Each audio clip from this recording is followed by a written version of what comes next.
الحمد لله وكفى وسلام على عباده الذين اصطفى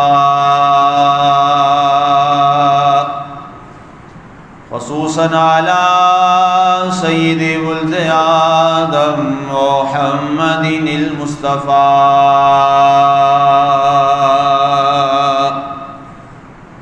والمجتبى والمرتضى وعلى آله وأصحابه لنا مقتدى أما بعد فأعوذ بالله من الشيطان الرجيم بسم الله الرحمن الرحيم يا أيها الذين آمنوا لا ترفعوا أصواتكم فوق صوت النبي ولا تجهروا له بالقول كجهر بعضكم لبعض أن تحبط أعمالكم وأنتم لا تشعرون صدق الله العظيم وبلغنا رسوله النبي الكريم المتين الرؤوف الرحيم ونحن على ذلك لمن الشاهدين والشاكرين والحمد لله رب العالمين ما إن مدحت محمدا بمقالتي ولكن مدحت مقالتي بمحمد. بعد حمد و صلاۃ معزز سامعین ناظرین، سورہ الحجرات پارہ نمبر 26 اس کی آیہ مبارکہ نمبر 2 کی تلاوت کا شرف حاصل کیا ہے. آئیے سب سے پہلے آیہ مبارکہ کے ترجمہ کی جانب بڑھتے ہیں. ارشاد رب ذوالجلال ہوا یا ایھا الذین آمنوا، اے وہ لوگوں جو ایمان لائے ہو، لا ترفعوا اصواتکم فوق صوت النبی، نبی کی آواز سے اپنی آواز کو بھی بلند نہ کرو، ولا تجہروا لہ بالقول، اور انہیں ایسے صدا یا پکار نہ لگاؤ، انہیں ایسے مت بولاؤ کجہر بعضکم لبعض، جیسے تم آپس میں ایک دوسرے کو بلاتے ہو. ان تحبط اعمالکم، فرمایا کہیں مبادا ایسا نہ ہو جائے کہ تمہارے سارے اعمال ضائع ہو جائیں. وانتم لا تشعرون، اور تمہیں معلوم بھی نہ. سامعین، آج کی آیہ مبارکہ کا ترجمہ اسی حوالہ سے خطبہ جمعہ کا عنوان ادب مصطفیٰ، عزت توقیر مصطفیٰ صلی اللہ علیہ وآلہ وبارک وسلم ہے. سب سے پہلے یہ بات ذہن نشین کر لیجئے کہ تقریباً میں گزشتہ کوئی 2-3 جمعۃ المبارک سے یہ ایک بات مسلسل خطبے کے درمیان میں یا آخر میں ایک بات میں عرض کر رہا تھا. اور پچھلے جمعہ ایک یہودی کا نوجوان کا ایک آرٹیکل بھی میں نے آپ کو سنایا اردو میں. اور بار بار ایک چیز جو میں آپ سے گزارش کر رہا تھا، اس کی وجہ یہ تھی کہ حالات کچھ اس جانب بڑھ رہے تھے. انٹرنیشنل لیول پہ اسلامو فوبیا کے حوالہ سے معاملات بہت خطرناک حالت تک جا رہے تھے، اور لگ یہ رہا تھا کہ اب چند ہی دنوں میں شاید کوئی ایک ایسا خدا نہ کرے واقعہ ہو جائے کہ مسلمانوں کے ایک بہت بڑی آزمائش سے دوچار ہونا پڑے. اس لیے میں ہر خطبے میں آپ کو مسلسل 3-4 جمعوں سے اور نجی محفلوں میں بھی اس کا ذکر کر رہا تھا کہ چونکہ نظر رہتی ہے اس انٹرنیشنل معاملات کے حوالہ سے، اور جو خوف تھا، ڈر تھا، وہی معاملہ ہو گیا کہ ایک بار پھر غیروں نے ہمارے ایمان کو، ہمارے رسول صلی اللہ علیہ وآلہ وسلم کو، ہماری عقیدتوں کو، ہماری محبتوں کو مجروح کیا، اور اس حد تک غضبناک انداز میں مجروح کیا کہ باقی تمام چیزیں برداشت کی جا سکتی ہیں، لیکن یاد رکھیے ایک مسلمان کے لیے اور ایک صاحب ایمان کے لیے اپنے نبی کی عزت، اپنے محبوب کی توقیر، اپنے رسول کی ناموس، اس سے زیادہ حساس اور سینسٹیو چیز کائنات میں کوئی نہیں ہے۔ یہ ہم سب کا ایمان ہے اور یہ ہم سب کا عقیدہ ہے، اور میں یہ اکثر بات کہا کرتا ہوں کہ مسلمان بے نماز تو ہو سکتا ہے، مسلمان فرائض میں سستی تو کر سکتا ہے، مسلمان اعمال صالحہ میں بھی سستی کر لیتا ہے، لیکن جذبہ حب مصطفیٰ وہ جذبہ ہے جو الحمدللہ ہر مسلمان کے دل میں اللہ نے بھرپور کر کے رکھ دیا۔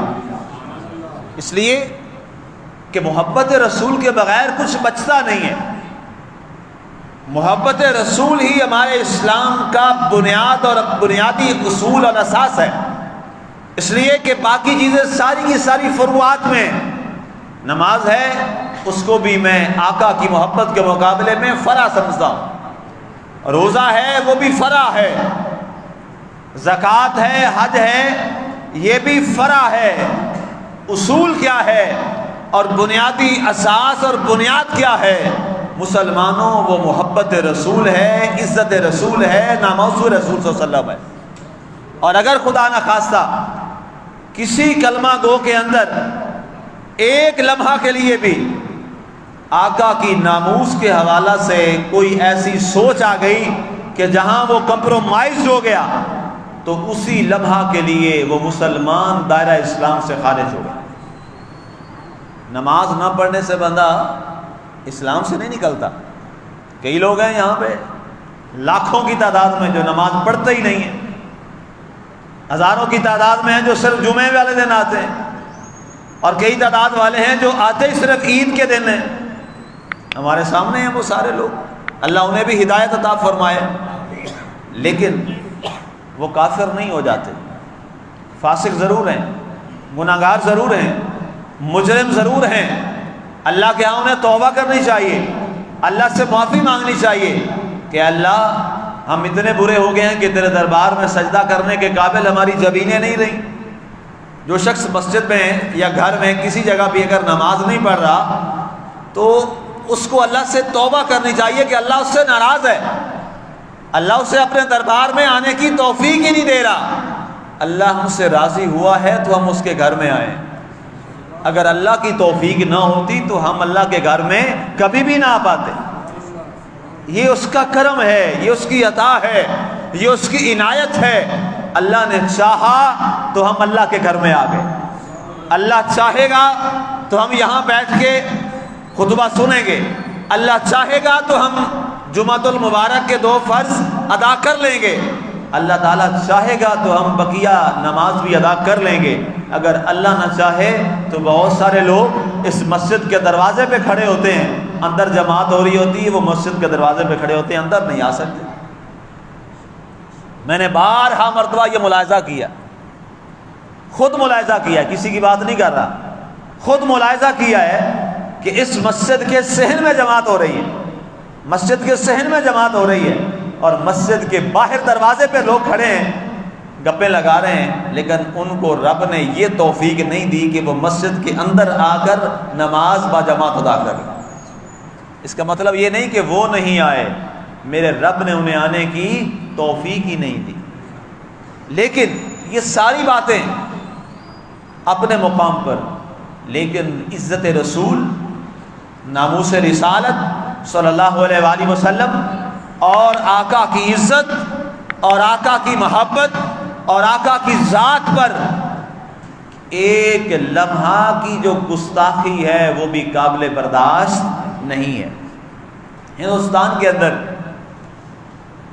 ہندوؤں نے اور ہندوؤں کی دہشت گرد تنظیم نے ایک ٹیررزم کے اندر جو بڑی مشہور ہے ٹیررسٹ تنظیم ہے، آرگنائزیشن ہے بی جے پی، ان کی ایک خاتون نے اور باقی لوگوں نے اس کی تائید میں، ظاہر ہے جو تائید کسی بات کی کر دیتا ہے وہ بھی اسی میں سے ہوتا ہے، اس کا حکم بھی وہی ہوتا ہے جو اس نے جو بات کی ہے، تائید کنندگان بھی اسی کے حکم میں ہیں۔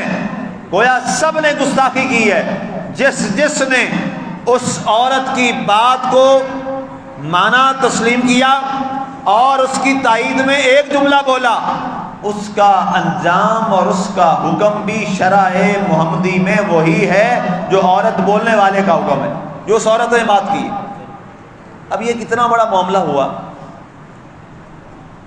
میں یہ عرض کروں، دو باتیں میں آپ کے سامنے عملی صورت میں رکھنا چاہتا ہوں۔ مسلمانوں، ہم بڑی کریٹیکل کنڈیشن میں، ہم بڑی حساس سی صورتحال سے دو چار ہیں، خاص طور پہ پاکستان جو ہے یہ تو انتہائی دگرگوں حالات سے گزر رہا ہے۔ آپ بھی سوچتے ہوں گے، ہم بھی سوچتے ہیں، عوام پاکستان بھی یہ سوچتے ہیں کہ اتنی بڑی بات ہو گئی، اتنا بڑا ظالمانہ عمل ہو گیا اس دنیا کے اندر، ہندوستان کے اندر، لیکن جس انداز میں، جس لیول پہ آ کر اس کے خلاف آواز اٹھائی جانی چاہیے تھی، وہ ہم آواز اٹھانے کے قابل نہیں ہوئے۔ آپ کی اور میری آواز تو الگ بات ہے، ہم تو اپنے طور پہ آواز اٹھا رہے ہیں، ظاہر ہے ہماری آواز جو ہے وہ تو اللہ اور اللہ کے رسول کو اس کی بارگاہ تک وہ آواز ہے، لیکن جب ریاستی طور پر یہ معاملات اٹھائے جاتے ہیں تو وہ بات اور ہوتی ہے۔ ریاست پاکستان یا جتنی بھی مسلم ریاستیں ہیں، اس کی عوام کے بجائے جب اس کے فرما روا، اس کے بادشاہ، جو اس کے لوگ ایوانوں پہ بیٹھے ہیں، ان کی جو آواز ہے وہ آواز زیادہ مؤثر ہوتی ہے۔ اس کی وجہ کیا ہے؟ آپ ہر روز ٹی وی پر سن رہے ہیں، آپ جانتے بھی ہیں مہنگائی ہماری روز بروز بڑھتی جا رہی ہے، تو آپ کو ایک بات بتائی جاتی ہے ٹی وی چینلز پر، سب جگہوں پر ہمارے لوگ ہمیں بتاتے ہیں، ہمارے جو لیڈران ہیں یا ہمارے جو ریاست کے فرما روا ہیں، کہ جی IMF نے ہمیں مجبور کیا ہوا ہے اور وہ ہمیں مجبور کرتی ہے کہ یہ چیزیں مہنگی کرو وگرنہ قرض نہیں ملے گا۔ یہ بات آپ کو بھی پتہ ہے، ہمیں بھی پتہ ہے، سارے ہم سنتے ہیں، قرضوں کے ساتھ اپنے ملک کو چلا رہے ہیں۔ میری بات درست ہے؟ غلط تو نہیں ہے؟ اس میں کسی کو بات ہے تو وہ کہہ سکتا ہے۔ ہمارے بچے کو بھی پتہ ہے، جی پیٹرول کیوں بڑھ گیا ہے؟ IMF نے کہا جی بڑھاؤ۔ بجلی کیوں بڑھ رہی ہے؟ جی IMF نے کہا ہے اگر نہیں بڑھاؤ گے ہم قرضہ نہیں دیں گے۔ بچے کو پتہ ہے، ہر نوجوان کو پتہ ہے۔ میں کسی پارٹی یا سیاست سے نہیں، اوپر سے بات کر رہا ہوں، شروع سے بھی جس دن سے بنا ہے ہم مقروض بیٹھے ہوئے ہیں، جو بھی حکومت آتی ہے انہی سے قرضہ لیتی ہے، IMF سے، اس کے بعد سارے جاتے ہیں، پچھلے بھی گئے تھے، یہ بھی گئے ہیں، آئیں گے وہ بھی جائیں گے، ہم مقروض بیٹھے ہیں، ہم غیر مسلموں سے پیسہ لے کے اپنا ملک چلاتے ہیں۔ تو بتائیے جو مقروض ہوتا ہے اس کی بات میں کوئی اثر ہوتا ہے؟ اس کی بات میں کوئی اثر ہی نہیں، اس کی بات کا کوئی ویٹیج ہی نہیں ہوتا، اس کی بات کا کوئی اثر ہی نہیں ہوتا۔ آج اگر یہ سینہ تان کے کہیں جناب تم نے یہ کیا کیا ہے، ہم تمہارے ساتھ سوشلی بائیکاٹ بھی کریں گے، بزنس کا بائیکاٹ بھی کریں گے، فلاں بائیکاٹ بھی کریں گے، ہم وہاں جا کے بھی بات کریں گے، وہاں جا کے بھی بات کریں گے، کہیں گے اچھا ٹھیک ہے ہم ہر چیز تمہاری بند کر دیتے ہیں، ملک تمہارا پہلے دیوالیہ ہوا پڑا ہے، باقی بھی مر جاؤ گے۔ ہم سارے ڈر جاتے ہیں، ہمارے فرما روا جو ہیں وہ ڈر جاتے ہیں کہ کیا حال ہو جائے گا۔ ہمیں ایک فیصلہ کرنا پڑے گا.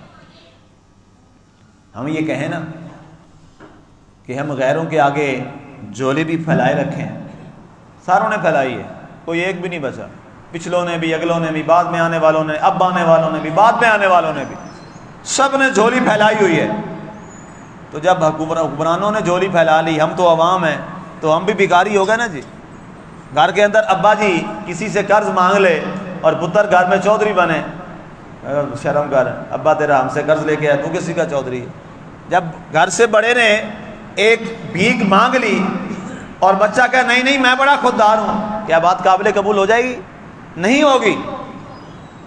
ہمیں عوام کو، حکمرانوں کو، تمام لوگوں کو، تمام پاکستانی عوام کو اور تمام مسلمانوں کو یہ فیصلہ کرنا پڑے گا کہ اگر تو ہمیں خودداری کی زندگی گزارنی ہے تو پھر ہمیں فاقے بھی برداشت کرنے پڑیں گے، پھر ہمیں بھوک اور پیاس بھی برداشت کرنی پڑے گی، پھر ہمیں غیروں کے دروازے بھی چھوڑنے پڑیں گے. یہ حقیقت میں کہہ رہا ہوں. آپ کہیں کہ IMF کے دروازوں پہ بھی ہم بیٹھیں اور حضور کی ناموس کی بات آئے ہم وہ بھی سینہ تان کے کر لیں، یہ ہو ہی نہیں سکتا، یہ پاسبل ہی نہیں ہے، یہ ناممکن ہے. ایک بڑی اہم میٹنگ میں ہم لوگ بیٹھے ہوئے تھے، وہاں پہ ریاست کے لوگ بھی تھے، دینی رہنما بھی تھے. ظاہر ہے یہ معاملہ ہوا تو فوری طور پہ جو ہمارا طبقہ ہے ہمیں بلایا جاتا ہے، مخصوص اداروں کی طرف سے ہمیں بلایا جاتا ہے، ہاں جی آئیں جی اب کیا کرنا ہے اس کا. تو وہاں بات ہوئی تو میں نے وہاں بھی یہ بات عرض کر دی. میں نے کہا جی ہماری بات کون سنے گا، ہم کیا آواز اٹھائیں، ہمیں تو جکڑ دیا گیا ہے، ہم مقروض قوم، ہم عیسائی اور یہودی سے پیسہ لینے والے لوگ، دہریے سے قرض لے کر اپنا ملک چلانے والے لوگ ہیں، ہم کہاں اسلام کے لیے سٹینڈ کر سکتے ہیں. ان میں ایک صاحب بیٹھے تھے، بڑے تجربہ کار تھے، پرانے تھے. انہوں نے کہا جی بات تو یہی ہے لیکن کیا کریں، فیس سیونگ بھی تو کرنی ہے، فیس سیونگ بھی تو کرنی ہے. اب کیا کریں ہم؟ کیا آقا کریم علیہ الصلوۃ والسلام نے کوئی ایک غزوہ بھی کسی غیر مسلم سے قرض لے کے لڑا ہے؟ کوئی ایک غزوہ مجھے بتا دیں آپ. یا سرکار جب غزوات لڑ رہے تھے، سرکار جب اسلام کی بلندی کے لیے، قرآن کی عظمت اور بلندی کے لیے آپ جب جہاد فرما رہے تھے، کیا آپ مقروض تھے یہودیوں کے یا عیسائیوں کے؟ نہیں. کیا ہوا؟ بے شمار واقعات اسلام میں موجود ہیں. صحابہ آتے آ کے عرض کرتے یا رسول اللہ صلی اللہ علیہ وآلہ وسلم گھوڑے ہمارے پاس بہت تھوڑے ہیں، اناج بالکل ختم ہو گیا، پینے کا پانی نہیں ہے. آقا کئی روز گزر گئے کھانا نہیں کھایا. اور یہاں تک کہ سیدنا فاروق اعظم جیسا جرری صحابی، جنگجو صحابی اور بڑا قوی ہیکل مضبوط صحابہ میں، وہ آئے اور آ کے اپنی قمیص اٹھا کے آقا کو اپنا شکم دکھایا. کیا اپنے پیٹ پر پتھر باندھے ہوئے ہیں حضور؟ اب تو حال یہ ہو گیا ہے کہ جنگیں بھی لڑ رہے ہیں اور پیٹ پہ پتھر بھی بندھے ہیں، کھانے کو کچھ نہیں ہے. آقا کریم علیہ الصلوۃ والسلام نے آگے عملاً جواب دیا. یہ رعایا تھی، آقا حکمران تھے، آقا حکمران کی سیٹ پہ بیٹھے تھے، یہ عوام تھے، یہ رعایا تھے ہماری طرح، عوام تھے. عوام نے اگر اپنے کرتے کو اٹھا کر پتھر دکھایا ہے تو حکمران اور سربراہ نے کیا کیا؟ انہوں نے بھی اپنی چادر ہٹائی اور کیا دیکھا؟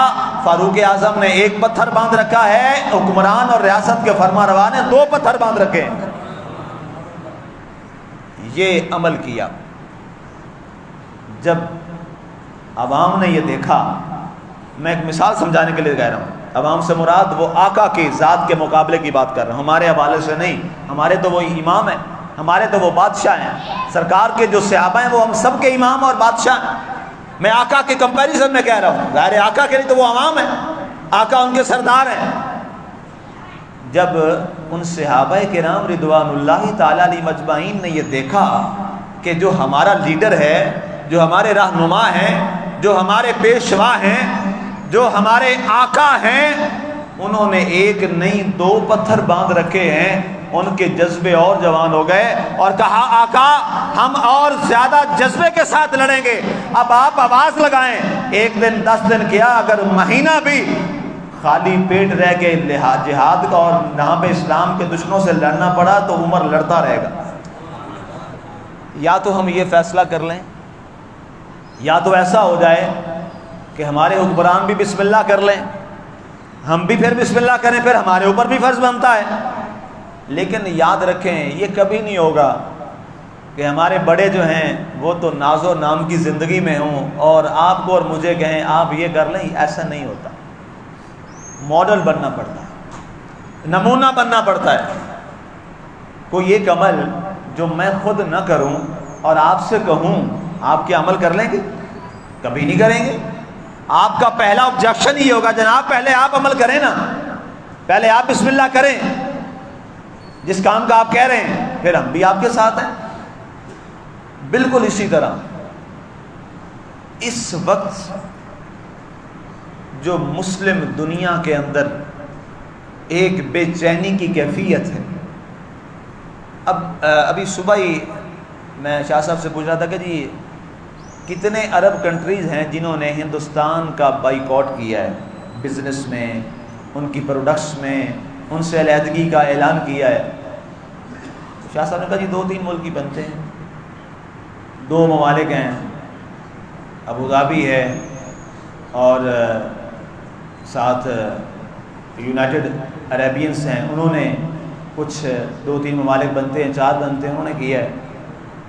وہاں سے یہ ٹوٹلی طور پر علیحدگی کا اعلان کیا گیا ہے۔ میں نے کہا جی ہمارے ٹوٹل مسلم ملک ہیں کتنے ہیں؟ 54 55 56 بن جاتے ہیں، چھوٹی 2 ریاستیں ملا کے بھی۔ بائیکاٹ کتنے ممالک سے آیا ہے؟ آپ جا کے نیٹ پہ چیک کرو، شرم آتی ہے وہ جملہ میں یہاں بولوں۔ 56 ممالک، اور بائیکاٹ کتنے ممالک سے آیا ہے؟ 4-5 بن جاتے ہیں ملا کے، جنہوں نے علل اعلان تمام چیزوں کا بائیکاٹ کیا ہے ہندوستان کا۔ تو کیا باقی مسلم ممالک کے بارے ہم کیا کہیں؟ اور ایک اور چیز میں نے دیکھی، ایک صاحب نے کہا کہ جی اتنا بڑا معاملہ ہو گیا، اب فلاں جماعت کو آگے بڑھنا چاہیے تھا، وہ اس کے لیے احتجاج کر دی، فلاں جماعت کو آگے بڑھ کے اس کے خلاف احتجاج کرنا چاہیے تھا۔ کتنا افسوس والا یہ جملہ ہے۔ کیا آقا کی ناموس اور عزت کسی ایک جماعت کے لیے ہے یا ہر مسلمان کے لیے؟ سوال ہے نا، یہ سوال بنتا ہے۔ آپ کہیں جناب مفتی صاحب آپ نے کیا کیا جناب، آپ کیوں نہیں باہر نکلے؟ کیا رسول صرف میرا ہے، آپ کا نہیں ہے؟ رسول سب کا ہے کہ نہیں ہے؟ ہر کلمہ کا رسول ہے نا۔ اب یہاں یہ ایک ایسا فتنہ چلا، اور وہ ویڈیو جناب بڑی وائرل ہوئی سوشل میڈیا پر۔ آج سارے لوگ سوشل میڈیا پہ بیٹھے ہیں، میڈیا تو باقی بہت کم دیکھتے ہیں لوگ، کہ جناب فلاں جماعت اس کو آگے بڑھنا چاہیے تھا، وہ احتجاج کر دی۔ یہ بڑی تکلیف دہ بات ہے۔ یہ رسول ایک جماعت کے رسول نہیں ہیں، رسول تو ہر ایک کلمہ گو کے رسول ہیں۔ آقا ہر ایک امتی کے آقا ہیں، اور اگر کسی ایک جگہ سے بھی آقا کی شان میں اگر کوئی گستاخی کرتا ہے تو ہم میں سے ہر ایک مسلمان کی یہ ذمہ داری ہے کہ وہ اپنی کیپیسٹی میں جو وہ کر سکتا ہے وہ آقا کی ناموس کے لیے، آقا کی عزت کے لیے اپنی آواز کو بلند کرے، آقا کی عزت کے لیے اپنی آواز کو بلند کرے۔ اب میں یہاں پہ یہ عرض کروں، ایک تو یہ بات ہے کہ یہ معاملات چلتے رہیں، یہ معاملات رکنے والے نہیں ہیں، اس لیے کہ یہ غیر مسلم لوگ ہمارا ایمان کا پیمانہ جو ہے اس کو چیک کرتے ہیں کہ مسلمان اب کہاں کھڑا ہے، اب مسلمان کی محبت کس حد تک ہے، اب اگر ان کے نبی کے بارے ہم کوئی بات کرتے ہیں تو یہ کہاں کھڑے ہیں، نبی کی ناموس کے بارے ہم بات کریں گے تو یہ کہاں پہ کھڑے ہیں؟ آپ بتائیں، ہندوستان نے اتنا بڑا معاملہ کیا، آپ جا کر جہاد نہیں کر سکتے؟ مانا ہمیں نہ انفرادی طور پہ جانے کی اسلام اجازت دیتا ہے، نہ آپ جا کے بڑا اور مارکہ کر سکتے ہیں کیا؟ کتنے نوجوان ہیں ہمارے جنہوں نے کہا آج کے بعد ہم ہندوستان سے بننے والے ڈرامہ اور فلموں کو نہیں دیکھیں گے کیونکہ انہوں نے ہمارے نبی کی گستاخی کی۔ کتنے ایسے نوجوان ہیں ہمارے گھروں میں ہندوستان کے چینل بند ہو گئے ہوں، انڈیا کے سارے چینل بند ہو گئے ہوں۔ او بھائی، جتنا جو کر سکتے ہو تو وہ تو کرنا چاہیے نا۔ کتنے لوگ ہیں جنہوں نے ہندوستان کی پروڈکٹس کو چھوڑ دیا کہ ہم اب نہیں لیں گے، ان کو اس سے پروفٹ آتا ہے، جتنے طور پہ ہم کر سکتے ہم یہ کریں گے۔ کتنے نوجوان ہیں جنہوں نے اپنی نفرتوں کا اظہار اس معنی میں کیا، نعرہ تو لگا رہے تھے ناموس رسالت کی عظمت کا، اور گاڑی کے اندر انڈین گانے چل رہے تھے۔ کون سا نعرہ لگایا؟ کس کا نعرہ لگایا ہے؟ ہمیں خدا را اب عملی طرف بڑھنا ہے، عملی قدم اٹھانے۔ مسلمان تو ہے ہی عمل سے، عمل کے بغیر مسلمان کا وجود ہی نہیں ہے۔ عمل سے زندگی بنتی ہے، جنت بھی جہنم بھی۔ اقبال نے کہا تھا یہ خاکی اپنی فطرت میں نہ نوری ہے نہ ناری۔ اپنے اندر ہر مسلمان اپنے اندر حب رسول کا حقیقی ترجمان بنے۔ ایک یہ پہلو ہے۔ دوسرا پہلو جس کی طرف میں آپ کو لانا چاہتا ہوں، واصف علی واصف صاحب، ان کی میں کتاب گفتگو پڑھ رہا تھا، انہوں نے لکھا کہ اگر ظاہر ہے تب بھی یہ واقعہ ہوا، ان کے زمانے میں بھی ہوا، انہوں نے فرمایا کہ جب غیر مسلم گستاخی کرتا ہے اور جو وہ ہمارے نبی کے بارے میں گستاخانہ کوئی عمل کرتا ہے، تو فرمایا گستاخی کا ایک جواب یہ بھی ہوتا ہے کہ جو بے نماز تھے وہ تحیہ کر لیں، اب ہم سارے لوگ نماز پڑھیں گے۔ جو لوگ اللہ کے نبی کی سنت پہ عمل کرنے سے دور تھے وہ تحیہ کر لیں، اب ہم سارے نبی کی سنت پہ عمل کریں گے۔ جو لوگ نبی کے اخلاق و کردار سے دور تھے وہ مسلمان فیصلہ کر لیں، اب ہم نبی کے اخلاق و کردار کو اپنی زندگی میں داخل کریں گے، اور ہم کافروں کو بتائیں گے، ہم غیر مسلموں کو بتائیں گے کہ تم تو ہمارے نبی کی گستاخی کر کے ہمیں نبی سے دور کرنا چاہتے ہو، تم جیسے جیسے ہمارے نبی کی شان میں گستاخی کرو گے ہم اتنا زیادہ اپنے نبی کے قریب ہوتے چلے جائیں گے۔ ایک یہ توہین رسالت جو کی جاتی ہے اس کا جواب ہوتا ہے، اور یہ بہت بڑا خوبصورت جواب ہے جو حضرت واصف علی واصف رحمۃ اللہ تعالی علیہ نے ہمیں بتایا ہے۔ آج امت ٹس سے مس ہی نہیں ہوتی۔ ہندوستان میں اتنا معاملہ ہوا، سارے خاموش ہیں جی، مذہبی جماعتیں آگے نکلیں۔ کتنا بھونڈا جملہ ہے، وہ جی دو مذہبی جماعتیں ہیں وہ آگے بڑھیں۔ کیا رسول صرف مذہبی جماعتوں کا ہے؟ کیا سیاسی جماعتوں کا کوئی نبی رسول نہیں ہوتا؟ کیا جو سیاسی جماعتیں باقی ہیں 22-23 جماعتیں باقی بنتی ہیں پولیٹیکل پارٹیز، کیا ان کا رسول نہیں ہے؟ کیا ان کا پیغمبر نہیں ہے؟ کیا انہوں نے اسی نبی کا کلمہ نہیں پڑھا؟ کیا انہوں نے اسی آئین پر حلف نہیں لیا جس آئین کے اندر پہلا آرٹیکل شک نمبر 1 یہ ہے کہ یہاں کوئی ایسا کام نہیں ہوگا جو قرآن و سنت کے خلاف ہو؟ کیا انہوں نے اس کا حلف نہیں لیا؟ کیا اچھا ہوتا جب ہندوستان نے یہ معاملہ کیا، ہمارے ملک کے اندر تمام سیاسی جماعتیں اکٹھی ہوتی، باقی جگہ باقی مقصد کے لیے بھی تو اکٹھے ہو جاتے ہیں نا جی، باقی مقصد کے لیے بھی تو اکٹھے ہو جاتے ہیں، کیا ہم ابھی تک بھی رسول اللہ کے لیے اکٹھے نہیں ہو سکتے؟ ہم اتنے بدبخت لوگ ہیں، اور یہ بدبختی آج ہمارے گلے پڑی ہوئی ہے۔ آپ بتائیں، آج تو جناب کوئی 10 بندے بھی ہمارے یہاں مسجد کے باہر اکٹھے ہو جائیں تو وہ بھی سوشل میڈیا پہ آ جاتا ہے، 20 بندے چوک پہ آ جائیں تو وہ بھی خبر ڈھکی چھپی نہیں رہتی، وہ بھی سب کے سامنے آ جاتی ہے۔ آپ میں سے کسی ایک نے خبر پڑی ہے کہ ساری سیاسی جماعتوں نے ایک اعلان کیا اور جناب ایک اے پی سی بلائی ہو، آل پارٹیز کانفرنس بلائی ہو کہ آؤ جناب ہم سارے اکٹھے بیٹھتے ہیں، ہندوستان کے اندر بی جے پی نے ہمارے نبی کی گستاخی کی ہے، ہم مل کر سارے مل کر اکٹھے احتجاج کرتے ہیں، وہاں پر ہندوستان کے سفارت خانے کے سامنے ہم سارے اکٹھے ہوتے ہیں تاکہ ہندوستان کو پتہ چلے یہ آپس میں سیاسی اختلاف ضرور رکھتے ہیں لیکن جب محمد عربی کی بات آتی ہے یہ سارے اکٹھے ہو جاتے ہیں۔ کیا یہ پیغام نہیں جانا چاہیے تھا؟ لیکن پیغام گیا ہے؟ نہیں گیا، پیغام نہیں گیا۔ مسلمانوں یہی سوالیہ نشان، یہی ہمارے لیے ڈوب مرنے کا مقام ہے، ہم میں پوری پاکستانی قوم کے لیے۔ ظاہر ہے جو جس پارٹی سے وابستہ ہے، جس پارٹی کے ساتھ وہ وابستہ ہے اس کو پتہ ہے اس نے جس کو بھی بھیجا ہے، ہر ایک کی اپنی اپنی، یہاں آپ سارے لوگ بیٹھے ہیں، ہر ایک کی اپنی اپنی پارٹی ہے۔ اس لیے میں کبھی ممبر پہ کسی کی پارٹی کے والے سے بات نہیں کرتا، میرے سارے نمازی ہیں، کیونکہ باقی جو باتیں کرنے برداشت ہوتی ہے، امام کی بات نہیں نا ہضم ہوتی، یہ مصیبت بڑی ہے۔ ہمیں یہ بھی اجازت نہیں کہ ہم حق کو بھی حق کہیں کہ نہ کہیں، کہتے نہیں جی آپ نے ہمارے لیڈر کو کچھ نہیں کہنا، وہ سچا اور جھوٹا وہ سچا ہی ہے۔ تو اس لیے فیصلہ ہی میں نے کیا ہوا ہے کہ یہاں پہ یہ بات ہی نہیں کرنی کبھی۔ لیکن یہ بات تو ہم بطور مسلمان ہمیں یہ سوچنی چاہیے کہ اتنی بڑی گستاخی ہو گئی، اتنی بڑی گستاخی ہو گئی ہمارے نبی کی شان میں، اور ملک میں اے پی سی نہیں بلائی جا سکی۔ ہم یہ خواہش رکھتے ہیں اور ہماری یہ تمنا ہے اور ہم یہ مطالبہ بھی کرتے ہیں، خدا را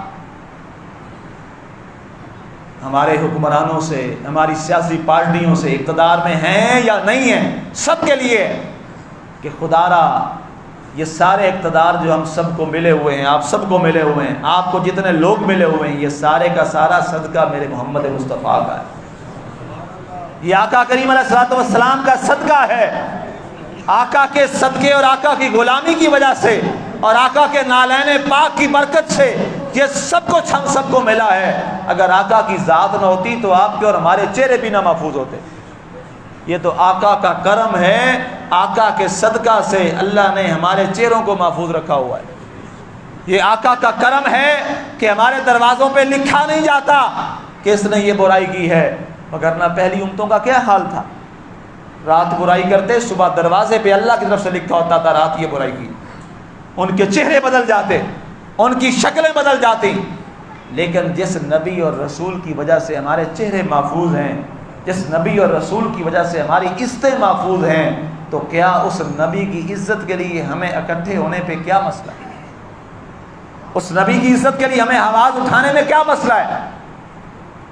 اور ہندوستان میں جو ہوا اور پہلے جو ہوا، فرانس میں جو ہوا، اس کے علاوہ باقی جو ممالک ہیں ان کے اندر جو ہوا، یہ لوگ بار بار کبھی کوئی پچھلے سے پچھلے جمعہ میں نے ایک جملہ عرض کیا تھا، الکفر ملت واحدہ، عالم کفر سارا اکٹھا ہے، کافر سارے اکٹھے ہیں، نہیں اکٹھے ہو سکے تو ہم مسلمان اکٹھے نہیں ہو سکے۔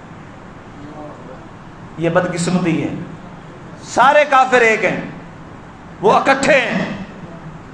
ایک کسی کافر ملک کے خلاف آپ آواز اٹھا کے دیکھیں، سارے فوراً اکٹھے ہو جائیں گے اور سارے کہیں گے جناب اگر اس سے آپ نے تعلق چھوڑا تو ہم سب نے بھی آپ کا تعلق چھوڑا۔ یہ مسلم ملک ہے کہ کافر لوگ ایک مسلمان کو دوسرے مسلمان کے خلاف اکٹھا تو کیا لڑا رہے ہیں اور ہم لڑی جا رہے ہیں۔ خدا را یہ ہماری دکھ کی باتیں ہیں، یہ ہماری تکلیف دہ باتیں ہیں، ہم تو کچھ نہیں کر سکتے۔ ظاہر ہے نہ ہم ریاستوں میں بیٹھے ہیں، نہ ہم اقتدار میں بیٹھے ہیں، نہ ہم اقتدار کے اندر وہاں موجود ہیں، لیکن جو ممبر اور مسند ہمارے پاس موجود ہے، جہاں تک ہم اپنی آواز اٹھا سکتے ہیں وہ آواز ہم ضرور اٹھائیں گے کہ وَاعْتَصِمُوا بِحَبْلِ اللَّهِ جَمِيعًا وَلَا تَفَرَّقُوا۔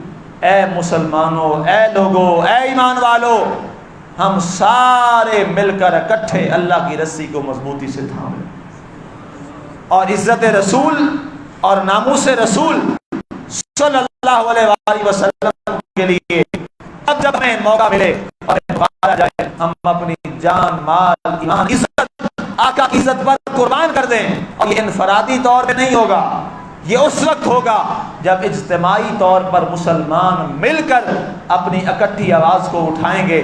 تو پھر عالم کفر کو بھی پتہ ہوگا کہ یہ لوگ نبی کی ذات کے بارے میں کتنے حساس ہیں. اور قرآن نے جو فرمایا یا ایھا الذین آمنو، اے ایمان والو، لا ترفعوا اصواتکم فوق صوت النبی، کہ نبی کی آواز سے آواز بلند کرنا بھی اتنا گناہ ہے. ان تحبط اعمالکم ان تحبط اعمالکم وان تحبط اعمالکم وانتم لا تشعرون. فرمایا تمہارے سارے عمل ضائع ہو جائیں گے، تمہیں پتہ بھی نہیں چلے گا. اتنا ادب ہے بارگاہ مصطفیٰ کا کہ محمد سے وفات ہونے تو ہم تیرے ہیں، یہ جہاں چیز ہے کیا لہو قلم تیرے ہیں.